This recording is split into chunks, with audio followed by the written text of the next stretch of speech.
The Selfish Path to Romance. Download Chapter 1 for free at drkenner.com. David? Yes. Yeah.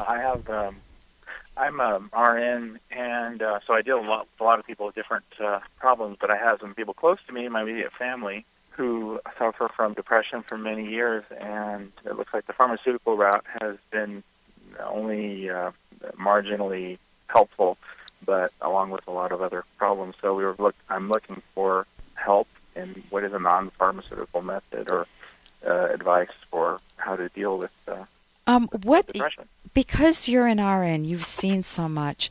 Is this a younger person? I know you're trying to camouflage who it is, so you can change the sex, you can change the age a little bit, but just give me a sense of the age range and what's going on. She is 38 years old Okay. and presently expecting. Expecting? Twins? Yeah. Oh, my gosh. How far along is she? 19 weeks. 19 weeks, wow. And so did the depression start before this, or did the depression start with the kind of realization, oh my gosh, I have an instant family, and I don't know? No. She suffered with it from early adolescence. Okay. And has had all kinds of different psychiatric attempts at helping her. And it sort of has spilled over into other problems, stemming from depression. But when you say other problems, do you mean drugs or alcohol, or what are you referring to? Yeah, drugs and alcohol, and some what we call mental disorders, things that were related that were treated with pharmaceuticals. She's had been getting her life right and straighten things out, but she still suffers from depression. And actually, when we found out she was expecting, it kind of seemed to help. Actually, her things were kind of going on smoothly, but she still suffers from bouts of that. And the last time she was expecting, she had a severe case of postpartum depression. Yeah. Okay, she has children already? Yes. Okay, how many kids? 2. 2. What ages? 12 and 10. Oh my gosh, she's going to have her hands full. Okay, so Yeah. here's the issue. This is someone close to you. I'm assuming I don't want to violate your privacy. Here's the problem psychologically with depression. When you feel depressed, you have nothing to look forward to, or very little to look forward to, and you haven't surrounded your psychological life with your top values, David. And so when, I've had times when I felt bummed out. I mean, it would never reach clinical depression, but sometimes it was just a transition period. I didn't know where I was going in life. Sometimes when I was younger, I can remember feeling insecure and just not knowing where my place was. But it really, values are the fuel of your life. And there are 4 major categories of values, if I could simplify it for you. And the categories are... Hey, I got to interrupt this because we've got to pay some bills. 30 seconds, that's it. A very quick ad, and then Alan will be back. Romance. I wish I knew more about what girls want from a relationship. Boy, I wish I knew more about what I want. Where's that ad I saw? Here it is. The Selfish Path to Romance, a serious romance guidebook. Download Chapter 1 for free at selfishromance.com and buy it at amazon.com. The Selfish Path to Romance. That is interesting.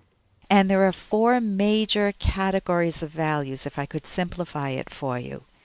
And the categories are, number 1, a job or career that you enjoy. I don't know if she has that. Not. She has a part-time job that she doesn't enjoy right now. Okay, so... yeah, go ahead. She's looking to stop that in view of the fact that she's pregnant. Okay. Progressing with her pregnancy. So let me go through the 4 just to give you an overview, and that might be fuel for thought for you. So 1 is a job, a career, or a purpose that you like. If you're retired and you don't have a job, what is your purpose? What is your goal? What do you love doing? So one of the categories is your main focus in life. Usually your job or career. The second is, what are your hobbies? what do you offset your career with? When you come down and you want to let down your hair, do you like swimming, tennis, rowboating? I don't, there's really not funny things come to your mind, right? But, what are your hobbies? Horseback riding or reading a book? Are you more of a quiet person? Not drinking, not destructive hobbies.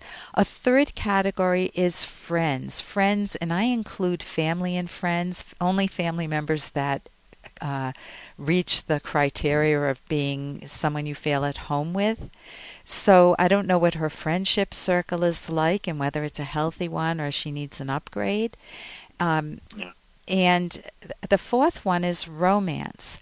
What is your romantic what are your top romantic value? Who is your partner? Who do you care for? And I don't know, is she with the father at this point? Yes. She's with the father. So it's really hard to help somebody else. But if you focus on what does she love, not why is she so depressed, what does she love? What are the values that she once had in her life or had dreamed about having in her life that are no longer there now that she could still bring back into her life? But of course now she's pregnant. She's got 2 children. Does she have help? Yes. Yeah. She's not alone, right? Okay. So, what are the values that she can bring back into her life to give her a spark of hope?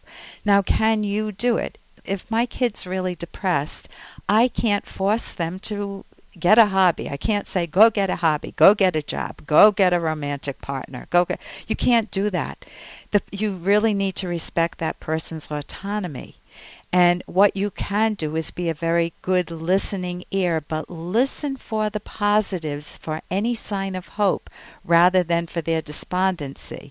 If they say, I just feel like giving up, you would, but they also say, I feel like taking a nice walk today. It's nice outside. Focus on the positive with them. Not that you're putting down the negative, but you want to help them observe their own values. And then if you're, I don't know if you're the partner, if you're the father of yes, it. I am. Oh, you are the partner. Then, oh my gosh, this would be a whole other phone call. But you have to take care of yourself. You have to have those values rich for yourself. You need the social support of friends, people you can trust. You need to have a strategy going forward with twins. You need to decide, is this relationship working for you? I know it's a bad time to decide, but you need to do a lot of thinking, and to guide yourself through that. I mean, I could recommend a book that I wrote with Dr. Ed Locke. It's got a provocative title, The Selfish Path to Romance, How to Love with Passion and Reason, and you'll get a lot of tips in that. And it does not mean the mean, rotten way to romance. It means the self-esteem, self-nurturing way to romance. And you can go to Amazon.com for that book or drkenner.com. So listen, I wish you the best of luck with this. You're welcome to call back if you want to talk about yourself and how to cope with this.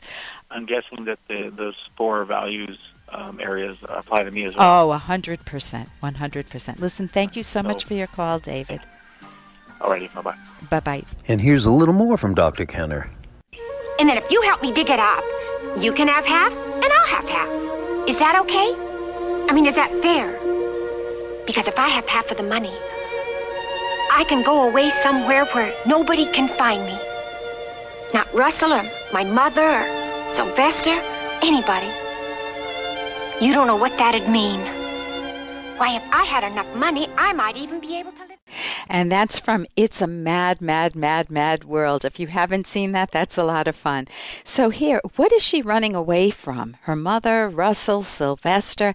She's having a hard time dealing with people. And if you're surrounded by people who are really obnoxious and you can't run away, what can you do with it? You're not going to go digging up money and taking half of it and running away. What can you do? You need to know how to hold your own, how to make boundaries for yourself with those people. And the most important boundaries are psychological. You can't let them traumatize you. You can't let them keep you awake at night and thinking, oh my God, now they're hurt. How do I make them feel better? When maybe you did nothing wrong. Maybe the issue is that they're manipulating you or they're being obnoxious to you and they're tormenting you. you need to say, I am so glad I am not them, or I'm so glad I'm not married to them, and that I can escape. So psychologically, you need to escape. And sometimes if you have the capacity, it's very healthy to make a geographical move, to get out of their psychological net, so to speak, so that you can feel liberated. You can feel like you're on your own. I mean, think of it. Teenagers do this all the time. They go off to college and they want to go far away. And maybe their parents are loving. Maybe they don't have obnoxious parents, but they go far away because they want to experience themselves as an individual too. For more Dr. Kenner podcast, go to drkenner.com and please listen to this ad. Here's an excerpt from The Selfish Path to Romance, the Serious Romance Guidebook by clinical psychologist Dr. Ellen Kenner. Romantic love is not mysterious. Its causes can be understood by looking inward at one's own thoughts and feelings. Researchers claim that love is basically a matter of brain activity, with your free will and choices reduced to pushes and pulls from neurochemicals and brain systems. Your personal values and your mind, the part of you that perceives, reasons, and feels, are left out of the picture. Why would anyone believe that love is basically brain activity, or that love is solely a matter of heart, of unanalyzable emotions? The reason is that emotions often do feel mysterious. They happen so fast. They are actually very quick automatic reactions involving your subconscious personal knowledge, values, and standards. You can download Chapter 1 for free by going to drkenner.com, and you can buy the book at amazon.com.